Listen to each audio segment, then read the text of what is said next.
Voilà, maintenant nous partons du principe que nous avons fait la musique sur la première séquence, à l'emplacement donc du marqueur musique 1, à partir du timecode 01003615 et qui commence à la mesure 2. Je ne parle pas pour l'instant de la création musicale parce que ça sera l'objet d'une autre série de cours spécifiques à la création de la musique de film. Là, nous sommes toujours dans la dimension méthodologique de notre travail. Donc, nous avons actuellement une séquence et sur laquelle nous avons réalisé un morceau de musique qui va de 003615 à la fin de la séquence, c'est-à-dire 011615 en l'occurrence. Que devons-nous faire une fois que nous avons cette musique? Le principe va être d'exporter la musique de deux façons. Exporter la musique en tant que telle et exporter la musique dans le film, c'est-à-dire obtenir un extrait précis de cette séquence uniquement avec la musique. On va commencer par l'extraction de la musique dans la séquence. Nous avons deux éléments importants. D'une part, nous avons ici l'élément qui tient compte du son du film. Et ici, nous avons les pistes MIDI qui nous ont servi à créer la musique.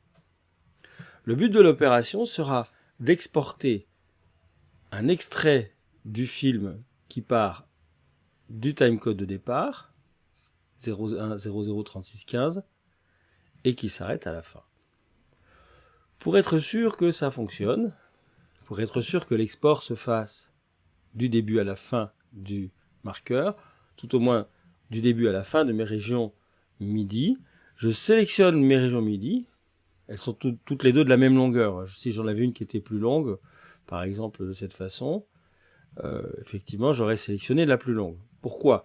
Parce que lorsque je sélectionne les régions MIDI et que je fais commande U, voilà, ça s'affiche en bas. Commande U, ça me dimensionne ce qu'on appelle un locator du début à la fin de ma session et l'export se fera du début à la fin. C'est ce que nous allons faire. Nous devons d'abord vérifier si le son du film est correct par rapport au son de la musique. Pourquoi? Parce que nous n'allons pas exporter juste la musique et les images. Non, nous allons exporter la musique, les images et le son des images.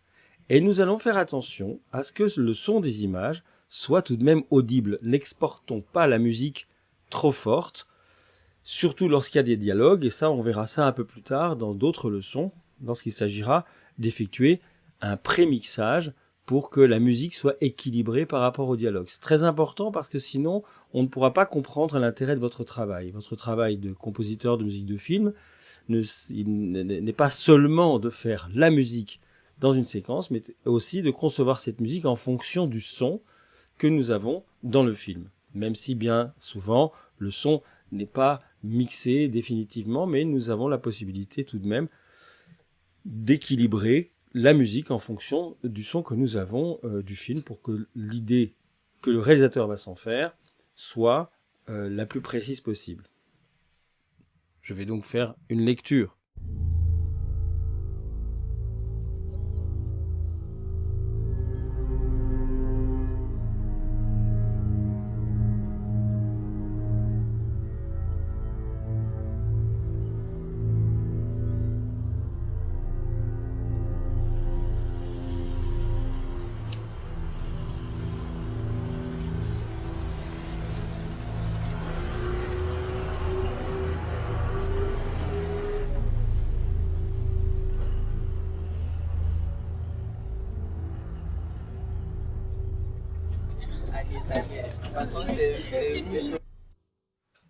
Voilà, nous avons pu vérifier que nous avons bien le son du film ainsi que le son des pistes que nous avions préparées. Donc là, il s'agissait de faire une musique un peu sombre, c'était la demande du réalisateur, c'est pour ça que vous avez entendu quelque chose dans ce style. Je reviendrai bien entendu par la suite dans d'autres leçons sur la création exacte des musiques à faire en fonction de la demande et de la narration qui est prévue. Maintenant, que nous avons cette séquence. Nous allons l'exporter dans un premier temps à l'intérieur du film. Il y a pour cela une fonction, c'est la fonction dans Fichier et dans Film. Et là, nous avons un sous-menu qui nous dit « Exporter l'audio dans le film ». Regardons ce qui se passe. Nous avons ici le dossier dans lequel nous avons créé notre session. À l'intérieur de ce dossier, il y a différents sous-dossiers, Movie Files, Audio Files, qui sont les fichiers audio que l'on aurait éventuellement importés.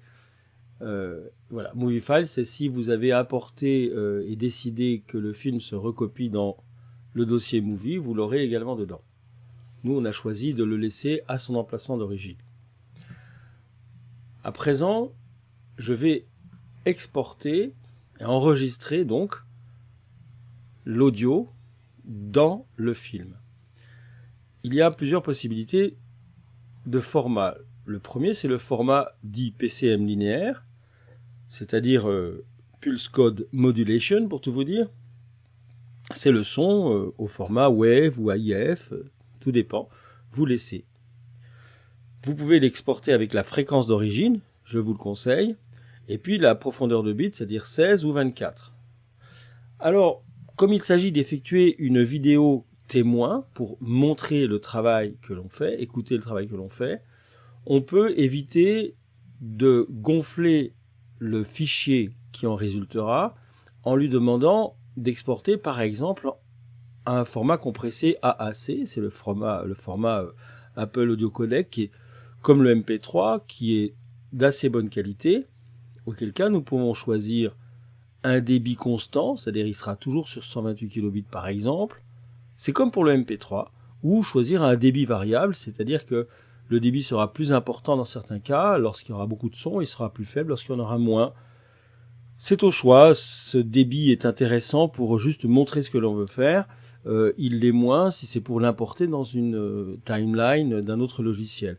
Donc vous choisissez au choix, soit vous laissez en PCM linéaire et vous restez sur une fréquence de 48 avec 16 bits, ça suffit, soit vous le mettez en AAC. Moi je vais le mettre en AAC parce que je veux réduire le plus possible le poids de mon fichier résultant. Il s'agit juste de faire un fichier export de présentation du travail. Et là, je vais l'enregistrer. À partir de ce moment-là, il va me poser une question. Il va me dire « Choisissez les pistes à exporter ». Et par défaut, rien n'est activé. C'est très bien. Pourquoi? Parce que si j'active cette piste-là, il va me dire, voilà, dans la vidéo, il y avait déjà une piste son AAC, et oui, en effet, elle est ici, en bleu. Et si je réexporte en cochant cette piste, eh bien, je vais réexporter non seulement la totalité de ma session, c'est-à-dire mes pistes MIDI plus le son qui est là, et je vais exporter en plus le son d'origine. Je vais donc avoir un doublon de pistes audio d'origine plus mes pistes MIDI. Alors je vous conseille de ne pas cocher cette case. Et j'exporte. Voilà. Et vous voyez qu'il a exporté du début à la fin du locator. Le locator est en jaune et il correspond ici au marqueur, tout au moins aux régions, puisque j'ai synchronisé, enfin j'ai fabriqué mon locator en fonction des régions. Maintenant nous allons voir ce qu'il y a derrière.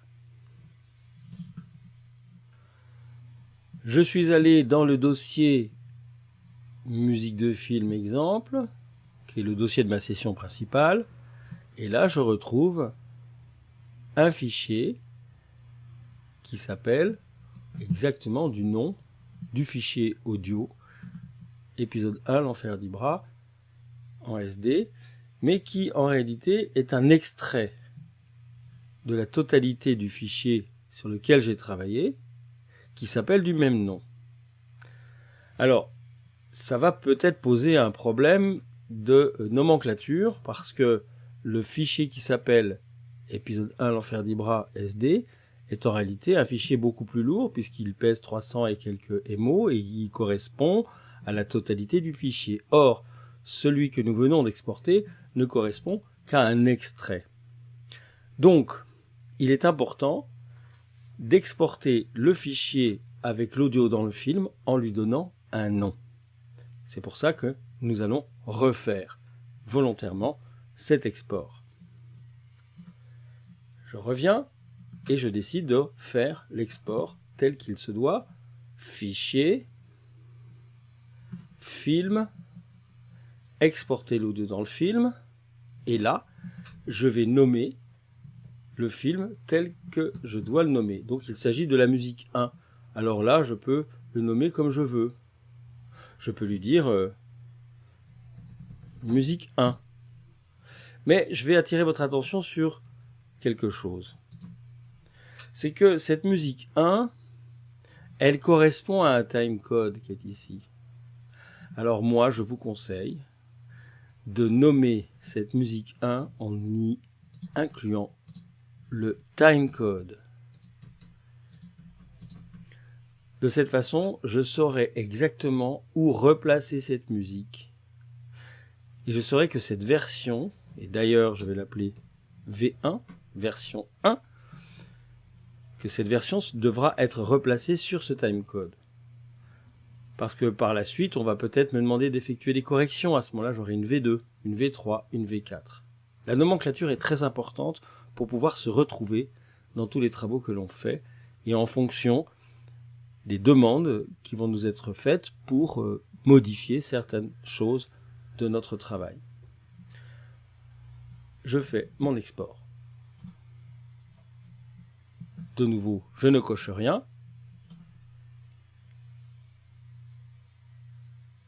Et voilà, je vais vérifier mon export. Je suis maintenant dans le dossier où j'ai effectué mon export et je m'aperçois qu'effectivement, il y a bien le premier que j'avais fait qui n'est pas utilisable en réalité. En tout cas, il faudrait que je le renomme, mais j'en ai refait un second. Donc je peux l'effacer. Commande et delete et je l'efface. J'ai maintenant le dossier musique 1 avec le nom du timecode, enfin avec le timecode indiqué et sa version, de telle sorte que je vais pouvoir maintenant le transférer au réalisateur pour qu'il puisse écouter mon travail.